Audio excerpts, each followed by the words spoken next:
ఆయనకు సంబంధించిన పురుషులుగా మనం ఉండాలి అని అనుకుంటే, we call it, let me put it this way, we are the image bearers of God, image bearers of Christ. Image bearing, ఆయనను పోలి బ్రతకటమే his men అనంటే.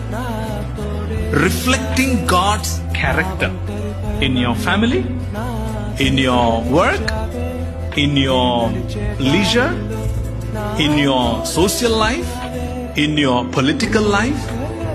Reflecting his character, reflecting his nature, reflecting his abilities, reflecting his humbleness, reflecting his servanthood.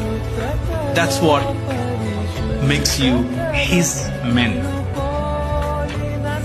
Bravery comes from servanthood.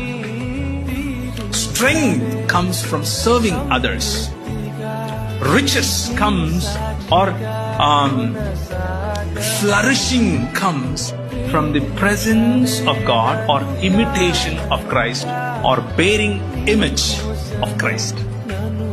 ఆయన స్వరూపమును పోలికను మోసుకొని తిరగటంలోనే సామర్థ్యం ఉంది, శక్తి ఉంది, కాళ్ళు కడిగే శక్తి ఉంది.